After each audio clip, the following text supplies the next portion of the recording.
Welcome back again to the virtual lecture series of Construction Technology. Today is our lecture number 23 for the new week.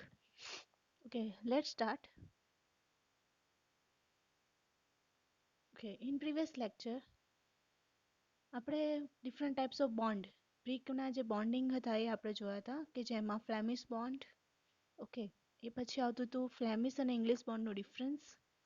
After that garden wall bond એમાં different types English અને Flemish garden wall bond, raking bond એના જે બી different types છે herring bond and diagonal bond. Also we have discussed zigzag bond કે જેમાં આપણે zigzag પેટર્નમાં બોન્ડિંગ બ્રિકમાં પ્રોવાઈડ કરતા હતા. Now in this lecture we will cover stone masonry એટલે કે બ્રિક મેશનરી જે છે આપણું એ પોઈન્ટ પતી ગયો છે. હવે આવશે stone masonry, general principles in stone masonry, also classification of stone masonry. Okay, so let's start with the stone masonry. Stone masonry એટલે શું? It is the art of building the structures in stones. In some parts of country, building stones are available in nature in large source. આપણને ખબર છે કે જ્યારે પણ construction આપણું start થયું બહુ એન્શિયન્ટ પીરિયડમાં તો સૌથી પહેલાં અવેલેબલ મટીરિયલ જે હતું એ કયું હતું? સ્ટોન હતું. ઓકે, તો જ્યારે આપણે બિલ્ડિંગનું કન્સ્ટ્રક્શન સ્ટોનનો યુઝ કરીને કરતા હોય જે નેચરલી અવેલેબલ છે બરાબર. બિકોઝ આપણી કન્ટ્રીમાં જ્યારે આપણે વાત કરીએ તો નેશન વાઇઝ આપણા ત્યાં different kinds of stones available છે. આરએસ પથ્થર લઈએ, માર્બલ લઈએ બરાબર, એ ટાઈપ્સથી લઈને સેન્ડ સ્ટોન છે, એ બધા સ્ટોન્સનો યુઝ કરીને આપણે કન્સ્ટ્રક્શનમાં વાપરી શકીએ છીએ. અત્યારે તો આપણે કેના માટે યુઝ કરીએ છીએ સ્ટોન્સનો? તો કે ખાલી ક્લેડિંગ કરવા માટે, ફ્લોરિંગ કરવા માટે બરાબર, કે પછી વોલ પર ક્લેડિંગ કરવા માટે. તો પહેલાંના જમાનામાં તો ડાયરેક્ટ સ્ટોનમાંથી જ આપણે કન્સ્ટ્રક્શન કરતા હતા without use of cement or any other materials બરાબર. These stones were cut and dressed to the proper shape, provide an economical material for the construction of various structures. આ જે સ્ટોન્સ આપણે લાવીએ છીએ એને શું કરીએ છીએ? આપણે પ્રોપર સાઇઝમાં કટ કરીએ છીએ. ડ્રેસ એટલે કે એને એંગલ્સ આપીએ છીએ બરાબર, પ્રોપર એંગલ્સ આપીએ છીએ અને પછી એનો યુઝ કરીએ છીએ as a construction because it is a economical material. આપણે એમાં કોઈ વધારે ખર્ચો કે વધારે એમાં રોકાણ કરવું પડતું નથી. ઇઝીલી અવેલેબલ છે અને ઇકોનોમિકલ છે આપણા માટે.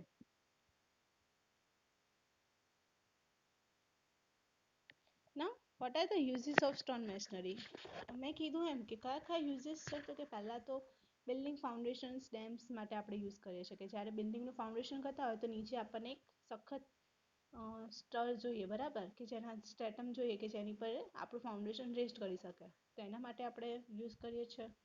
Building monumental structures. Monumental structures એટલે કે આપણા જે એન્શિયન્ટ સ્ટ્રક્ચર્સ છે જેમ કે તાજમહેલ છે કે કિલ્લો છે બરાબર, લાલ કિલ્લો, આપણે અહીંયા અમદાવાદમાં અને ગાંધીનગરમાં જોવા જઈએ તો વાવ છે બરાબર. તે બધું જે બનેલું છે શાનું બનેલું છે? Stone મેશનરીનું. Building walls, piers, columns, lighthouses, and architectural structures. Okay, also we are preparing walls, piers, columns, lighthouses, and architectural structures. Also, domes, arches, and lintels માટે. Domes એટલે કે જે ગુંબજ બનાવીએ કોઈ પણ મંદિર હોય કે કોઈ પણ પૌરાણિક આપણું સ્ટ્રક્ચર છે એની અંદર આપણે ડોમ્સ બનાવતા. આર્ચીસ એમાં વધારે યુઝ થતી હોય. ડોર પર આપણે જે સ્લેબ મૂકીએ છીએ બીમનો એ કેવો હોય? સર્ક્યુલર હોય બરાબર. એ ટાઈપનું હોય ત્યારે આપણે એને સ્ટોનમાંથી યુઝ કરતા હોઈએ છીએ અને લિન્ટલ તરીકે પણ એનો યુઝ થાય છે. અત્યારે લેટેસ્ટમાં આપણે રૂફ્સ, ફ્લોર્સ, પેવિંગ વર્ક્સમાં પણ યુઝ કરીએ છીએ અને રેલવેમાં પણ યુઝ કરીએ છીએ. રેલવેમાં બાલાસ્ટ તરીકે આપણો એનો યુઝ થાય છે કે જે રેલવેના પાટા મૂક્યા છે એની નીચે આખું લેયર કરવા માટે. ના સ્ટોન મેશનરીના સામાન્ય સિદ્ધાંતો કયા છે? એટલે કે જનરલ પ્રિન્સિપલ્સ શેની પર એ વર્ક કરે છે? તો વાપરવા માટેનો પથ્થર સખત અને ટકાઉ હોવો જોઈએ. પથ્થર સારી રીતે પાણીયુક્ત હોવો જોઈએ. બધા પથ્થર તેમના કુદરતી સ્તર પર નાખવા જોઈએ. એટલે કે જ્યારે નેચરલ બેડ પર હોય તો એના એ જે લેવલ પર હશે એ જ લેવલ પર આપણે એને રાખવું જોઈએ. યોગ્ય રીતે આકાર આપેલા હોવા જોઈએ. કોઈ પણ તાણ કે તણાવને વિકાસ કરવાની મંજૂરી આપવી જોઈએ નહીં કે કોઈ પણ જાતનું તમે હેમરિંગ કર્યું છે, ચીઝલિંગ કર્યું છે તો શું થશે? એમાં ક્રેક ડેવલપ થવાના ચાન્સીસ વધશે. તો બને ત્યાં સુધી એવી રીતે વર્ક કરવાનું કે જેનાથી એની પર કોઈ જાતની ક્રેક પડે નહીં, કે જેનાથી આપણું જ્યારે કન્સ્ટ્રક્શન કરેલું છે એ એઝ ઇટ ઇઝ રહે. પથ્થર દ્વારા પૂરતી સંખ્યા સાથે પથ્થરનું કામ યોગ્ય બંધનમાં હાથ ધરવામાં આવવું જોઈએ. બરાબર, પ્રોપર ક્વોન્ટિટીમાં હોવું જોઈએ એક તો પહેલા પથ્થર, અને પછી જ એનું કામ સ્ટાર્ટ કરવું જોઈએ આપણે. સ્ટોન વર્ક સમાન રૂપે રાખવા જોઈએ, એક સરખી રીતે સ્ટેબલ હોય એવી રીતે રાખવા જોઈએ, કે આડા અવડા ના ગોઠવવા જોઈએ. પથ્થરના કામ માટે વપરાયેલી મોટાર સારી ગુણવત્તાની અને ચોક્કસ પ્રમાણમાં હોવી જોઈએ. Now again, what are the general principles? Then the stones should be hard, tough and durable. Each stone should be well watered. All stones should be laid on their natural bed. After that, the stones should be properly traced, એટલે કે એને properly shape આપેલો હોવો જોઈએ. No tension stresses should be allowed. The stone work should be carried out in proper bond with sufficient number of tough stones. Now, stone work should be raised uniformly. એક જ uniformly રીતે આપણે એને ગોઠવવા જોઈએ. The mortar to be used for stone work should be of good quality and in specific proportions. એટલે આટલા જે પ્રિન્સિપલ્સ છે એટલે આપણે યાદ રાખવા જોઈએ. એ સિવાય શું છે તો કે કામ કરવા માટે ડબલ પાલખનો ઉપયોગ કરવો જોઈએ. બરાબર, ડબલ પાલખ એટલે કે 2 લેયરનું જે આપણે સ્કેફોલ્ડિંગ કરીએ છીએ એ હોવું જોઈએ. દિવાલની ઊભી સપાટીઓને પ્લમ્બો દ્વારા વારંવાર તપાસવી જોઈએ. બીકોઝ સ્ટોન વર્ક્સમાં શું પ્રોબ્લેમ થશે કે તમે જો કદાચ થોડોક રાઉન્ડેડ આગળની સાઈડથી થોડોક શેપ વાળું લીધું હશે, બરાબર, તો આવી ટાઈપના સ્ટોનમાં તમને એક્ઝેક્ટ વર્ટિકલ છે કે નહીં ખ્યાલ નહીં આવે, એટલા માટે કન્ટિન્યુઅસલી તમારે પંપથી ચેક કરતા રહેવું પડે. ચણતરના ખુલ્લા જ્યાં સુધી શક્ય હોય ત્યાં સુધી તૂટેલા પથ્થર અથવા નાના ચિપ્સનો ઉપયોગ ન કરવો જોઈએ. જેમ કે માર્બલ સેન્ડસ્ટોન્સની આપણે વાત કરીએ તો એમાં શું નાની નાની પથ્થરીઓ પણ મળે આપણને પથ્થરની, તો એ આપણે યુઝ કરવી જોઈએ નહીં, બીકોઝ એમાં સ્ટ્રેન્થ ના હોય, કેમ કે એ શું છે પથ્થરનો બહારની સાઈડથી નીકળેલો પોર્શન હશે એટલા માટે. પથ્થરની ચણતરનું કામ 2-3 અઠવાડિયાના સમયગાળા સુધી પૂર્ણ થયા પછી પાણી છાંટવું જોઈએ. કેટલા દિવસ સુધી આપણે પાણી છાંટીએ છીએ તો કે 2 થી 3 અઠવાડિયા સુધી. ઉચ્ચ સ્તરીય સાંધા લગભગ 2 સેન્ટીમીટરથી ઊંડાઈ સુધી સિમેન્ટ મોર્ટાર દ્વારા યોગ્ય રીતે દર્શાવવી જોઈએ. જ્યારે હાઈટ ઉપર આપણે વર્ક કરતા હોઈએ તો સિમેન્ટ મોર્ટારની ઊંડાઈ આપણે કેટલી રાખીએ છીએ કે 2 થી 2 સેન્ટીમીટર જેટલી આપણે એની ડેપ્થ રાખીએ છીએ. હેડરો અને બોન્ડ પથ્થરો ડમ્બેલ આકારના ન હોવા જોઈએ. બરાબર, ડમ્બેલ આકારના એટલે કેવા કહેવાય, મેં જે હમણાં વાત કરી એમ કે આ એક આમ હોય અને બીજી સાઈડથી આમ હોય, બરાબર, તો આવી ટાઈપનો શેપ હોય તો શું થશે, જ્યારે હેડરની વાત કરતા હોઈશું તો આવી ટાઈપના કન્સ્ટ્રક્શન આપણે કરેલું હોય તો શું થશે, બંને વચ્ચે જગ્યા વધી જશે, બરાબર, બોન્ડિંગ માટે સ્પેસ ઓછી મળશે.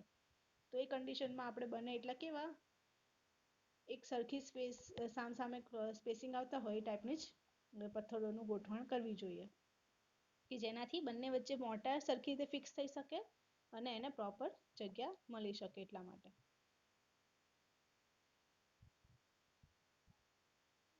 Okay, as far as possible, broken stones or small stone strips should not be used. Stone masonry work should be cured after completion of work for a period of 2 to 3 weeks.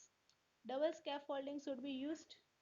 Okay, vertical surfaces of walls should be checked by plumb off frequently. Also, the exposed joints of masonry should be properly pointed by cement mortar up to depth of 2 cm. What we will provide at the depth of mortar will be 2 cm. The header and bond stones should not be of dumbbell shape.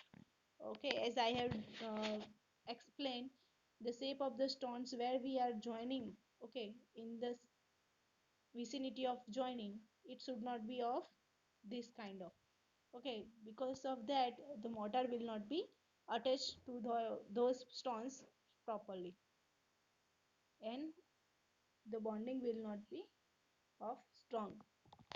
Okay, now classification of stone masonry.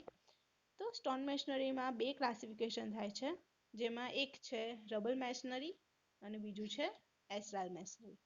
Rubble એટલે કે જેને આપણે જે stone જે આપણે લાવ્યા છે એને બહુ વધારે પ્રોપર શેપિંગ નથી આપતા, ખાલી એનું શું કરીએ છીએ આપણે કાર્વિંગ કરીએ છીએ થોડુંક અને સીધું જ એને આપણે યુઝમાં લઈ લઈએ છીએ. જ્યારે એસએલઆરમાં શું કરીએ છીએ તો આપણે પ્રોપર મટીરિયલ્સ ઇક્વિપમેન્ટ્સ થ્રુ એને પ્રોપર શેપ આપીએ છીએ બ્રિક જેવો, બરાબર, અને પછી આપણે એને યુઝ કરીએ છીએ.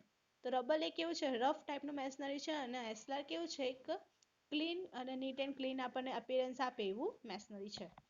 ઓકે, તો આજે આપણે જોઈશું રબર મેશનરીમાં કોર્સ રબર ટાઈપ્સના મેશનરી વર્ક. ઓકે,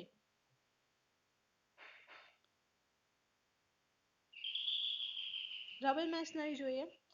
આ પ્રકારના બાંધકામમાં અનિયમિત કદના પથ્થરોનો ઉપયોગ થાય છે. પથ્થરો જે ક્વોરીમાંથી મેળવવામાં આવે છે તે સમાન સ્વરૂપમાં અથવા તે હથોડી દ્વારા યોગ્ય કદમાં તોડીને ઉપયોગમાં લેવાય છે. મેં કીધું એમ કે જે પથ્થરો જે આપણે લાવીએ છીએ ડાયરેક્ટ માઇનિંગમાંથી લઈને એને શું કરીએ છીએ, યુઝમાં લઈ લઈએ છીએ. ખાલી એને આપણે શું કરીએ છીએ તો કે એને પ્રોપર સાઇઝ મળે, બધા સ્ટોન એક સરખી સાઇઝના થાય એવી રીતે આપણે એને યુઝમાં લઈએ છીએ.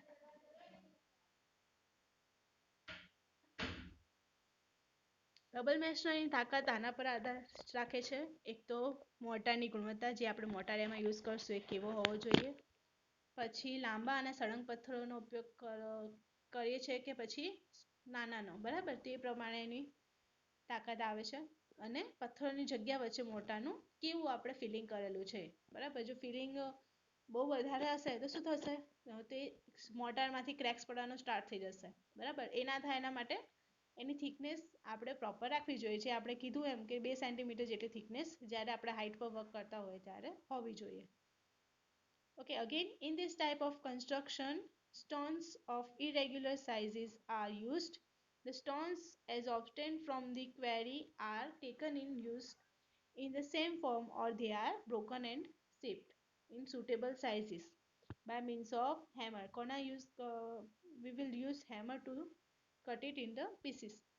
The strength of rubble masonry depends on the quality of mortar, the use of long through stones, and the proper filling of mortar between the space of stones. Okay, આટલા એના ગુણવત્તા માટે એના કામ લાગે છે. Okay, now coarse rubble masonry કે જેમાં આવે છે કોર્સ રબર, એટલે કે શું કરેલું હશે, આપણે બિલકુલ એને કોઈ જાતનો શેપ કે આપેલું હશે નહીં.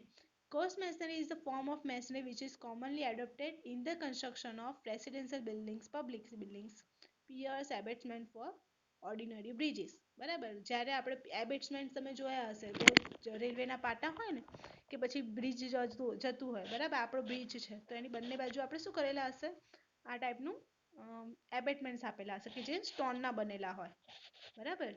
કે પછી આપણે જે અર્થન ડેમ બને છે એમાં રોક અર્થન ડેમ હતો એમાં આપણે આ ટાઈપની ગોઠવણ કરીને બનાવતા હતા. તો જ્યારે એવી કન્સ્ટ્રક્શનમાં જરૂર પડે ત્યારે આપણે કોર્સ રબર મેશનરીનો યુઝ કરીએ છીએ. The stones employed are of 5 to 20 centimetre size. જે મેશનરી સ્ટોન આપણે લાવીશું એ કેવા હશે, 5 સેન્ટીમીટરથી 20 સેન્ટીમીટર સુધીના સાઇઝના હોય છે. Of equal heights are used in every course of the stone masonry. કે જ્યારે આપણે એક કોર્સની વાત કરતા હોઈએ તો બધાની હાઇટ સિમિલર હોવી જોઈએ, બરાબર. ભલે શેપ આડો હોય પણ હાઇટ કેવી હોવી જોઈએ, સેમ હોવી જોઈએ, કે જેનાથી આપણે એની ઉપર જે બીજું લેયર કરવાનું છે એ પણ ઇવનલી આવે એટલા માટે. These joints are about 1.5 centimeter thick. એનું જે જોઈન્ટ છે કેટલું રાખીએ છીએ આપણે, 1.5 centimetre. The coarse rubber masonry is divided into 3 category. Any 3 category પડે છે એના વર્ક પ્રમાણે. ઓકે, એટલે કે ફર્સ્ટ ક્લાસ, સેકન્ડ ક્લાસ અને થર્ડ ક્લાસ. જે મેશનરી 1 શોર્ટ છે એ કેવું છે, થર્ડ ક્લાસ ટાઈપનું છે, બરાબર, કે જેમાં આપણે બહુ રફ મટીરિયલ્સ, રફ સ્ટોન્સનો યુઝ કરેલો હશે. પછી કોર્સ રબર મેશનરી 2 શોર્ટ છે જે સેકન્ડ ક્લાસ ટાઈપનું છે, અને કોર્સ રબર મેશનરી 3 શોર્ટ છે એ છે ફર્સ્ટ ક્લાસનું, બરાબર. કે નાવ પહેલા આપણે જોઈએ course rubber masonry of short 1, એટલે કે જે થર્ડ ક્લાસમાં ઇન્ક્લુડ થાય છે. ઓકે, આ પ્રકારના ચણતરમાં બધા જ પથ્થરો એક સરખી ઊંચાઈના નથી હોતા, બરાબર, અનઇવન હાઇટના હોય. ઓકે, તો એકની હાઇટ વધારે હશે, એકની હાઇટ ઓછી હશે. પછી દરેક સ્તરની ઊંચાઈ એક સરખી છે, બરાબર. સ્તરની ઊંચાઈ કેવી હશે? એક સ્તરીથી હશે અને મોટાની જાડાઈ જે છે આપણે 10 mm કરતાં વધવી ન જોઈએ. તો એ કન્ડિશનમાં આપણે થર્ડ ક્લાસ એટલે કે બ્રિક મેશનરીનો યુઝ કરે છે. જો તમને અહીંયા દેખાય છે એવી રીતે કે એક આપણું શું છે મોટો સ્ટોન આપણે નીચે બેઝમાં લઈ લીધો, પછી ડિફરન્ટ ટાઈપ્સના સ્ટોન્સનો યુઝ કર્યો છે. આ જે આપણને બતાવે છે અહીંયા શું કરેલું છે, તો બે સ્ટોનનો યુઝ કરેલા છે. મતલબ તૂટેલા જે સ્ટોન હોય એને આપણે લગાવેલા છે. એક પહેલો સ્ટોન, સેકન્ડ અને થર્ડ ઉપર એ રીતે સ્ટોનને આપણે ગોઠવેલા છે. બરાબર, તો એ કાઇન્ડનું પણ આપણે જે ના સારા સ્ટોન્સ હોય એનો પણ યુઝ કરીને આપણે આ ટાઈપનું કન્સ્ટ્રક્શન કરીએ છીએ. In this type, stones of the same height are used, and the courses are also of the same heights. The face stones are dressed by means of hammer and embossing does not project by more than 40 mm. The thickness of mortar joints does not exceed 10 mm.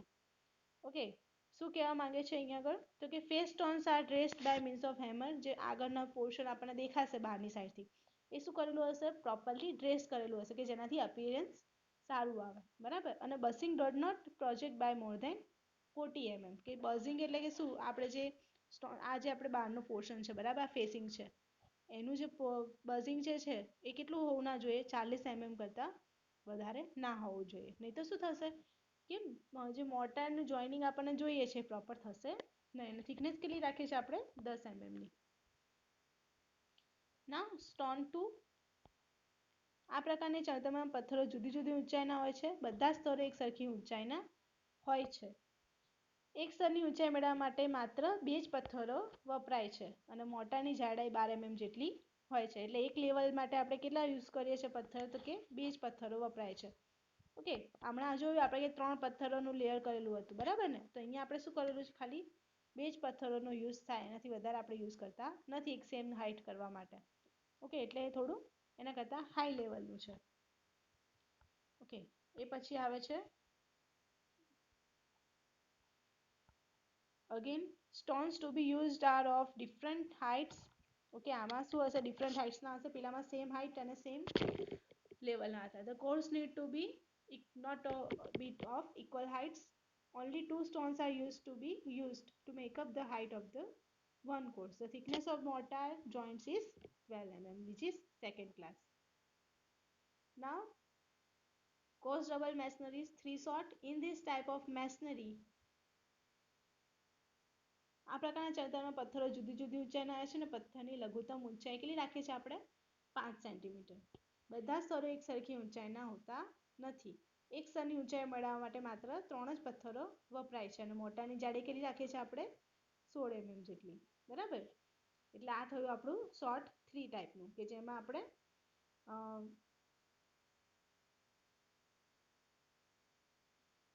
હાઈટને મેળવવા માટે મોટાઈની ઊંચાઈ 16 mm ની રાખીએ છીએ.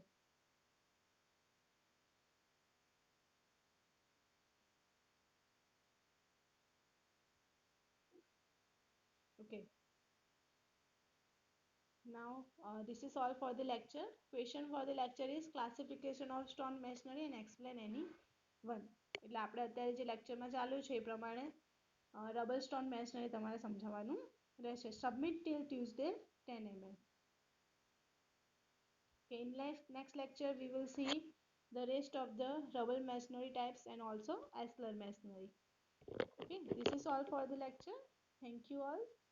Jai Shri Swaminarayan.